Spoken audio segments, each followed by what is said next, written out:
This is the Midea EasyCool Smart Inverter Air Conditioner. It has a clean, modern look with that signature U-shaped profile, so your window sash slides down between the two halves. The body is compact for its capacity at about 22 by 19 by 14 inches, and it weighs around 58 pounds.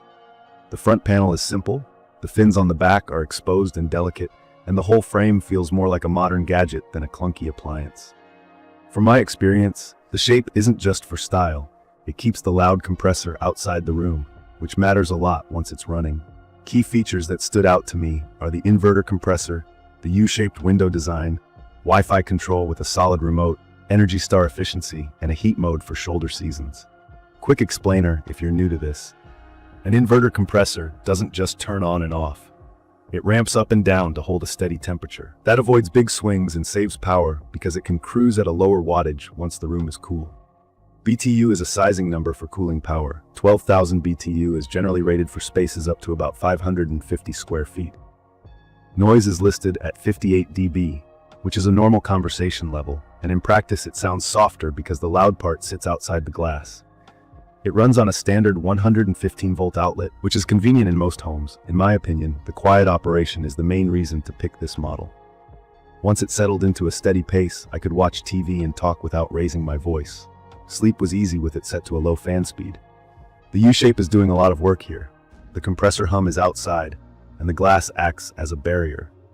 I also like that I can still open and close the window, which I can't do with a typical box-style unit. From my experience, installation took longer than a regular window AC. It isn't just lift and drop. You mount a support bracket on the sill first, then slide the unit onto it, and then seal the sides and top. The included foam and side rails are fine, but I needed extra weather stripping to get a tight seal. If your windowsill is unusual, plan for a little creativity. I'd have a second person help with the lift, not because it's impossible solo, but because it's safer and makes the alignment easier. The good news is that reinstalling after that first time is much faster. Performance has been strong, especially in moderate to hot weather.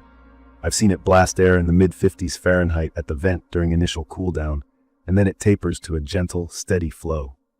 You can almost feel the inverter logic. Power ramps high to pull the room down, then dials back to maintain. That saves energy and avoids that stop-start rumble you get on older units. The remote is one of the better ones I've used. Big buttons, backlit screen, easy to read in a dark room. The app adds scheduling and voice control, which I like for arriving home to a pre-cooled space.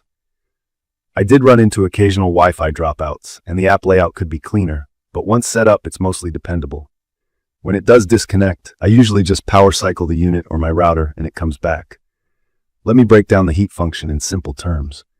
This model includes a supplemental heat mode. It's there to take the edge off on chilly mornings or cool evenings. It's not designed to replace a main heater in a cold climate, but for spring and fall it's a nice extra. I've used it to warm a home office without turning on the whole house system, and it's handy. Now for the part that took some trial and error: moisture management. Any AC will pull water out of the air and drain it outside. With this design, water collects in the base before it splashes off the fan and evaporates or drains out. In very humid stretches, I noticed water lingering and a subtle musty smell after a couple months. Cleaning deep inside is not easy, and I don't want to take anything apart that voids support. I've read reports of units getting mold on the internal fan cylinder when water sits too long, and there have been public discussions and service actions about drainage on some U-shaped models. If you're considering this, I'd check your serial number on Midea's support site and follow any care or update guidance they provide. I avoid any DIY drilling because that can damage the unit or affect safety. What has helped me is simple maintenance. Make sure the unit has a slight outward tilt so water moves toward the exterior. Run the fan on high for a little while after heavy cooling to dry the internals. Clean or replace the air filter regularly, and once in a while use a safe coil cleaner on the intake side with the unit powered off. The built-in dry mode also helps reduce humidity when the air feels sticky. These small habits kept the smell at bay for me, but I'm staying cautious during long, humid spells. If I ever smelled anything strong again, I'd contact support quickly. Airflow and temperature control feels smart most of the time, though I've seen the unit throttle to save power and fall a degree or two behind my set point on extreme heat days. Bumping the fan speed or switching out of eco mode fixes that. The airstream is focused rather than wide, so it cools the area in front quickly and the far corners a bit slower. For an open-plan 550 square foot space, the rating makes sense. But if sunlight is brutal or your insulation is weak, you'll want to close curtains and help it out. Build quality is mixed. The front and frame looks sleek and the controls feel good. The rear fins bend easily, so I was careful during install. The bracket is sturdy once locked in, but measuring and aligning it took patience. The installation kit and batteries are in the box, and the 2-year limited warranty is reassuring. I also like that I can monitor energy use. Seeing the wattage drop after cool down is both satisfying and proof the inverter is doing its job. It's perfect for bedrooms, studios, and home offices where noise drives you crazy, especially if you value the ability to open your window. It's also a good fit if you only have 115-volt outlets and need serious cooling without running a dedicated circuit. If you're tech-friendly and comfortable with an initial setup that's more involved, you'll probably enjoy the way it runs day to day. I'd recommend this for someone who ranks quiet and efficiency at the top, and who lives in a climate that isn't humid for months on end.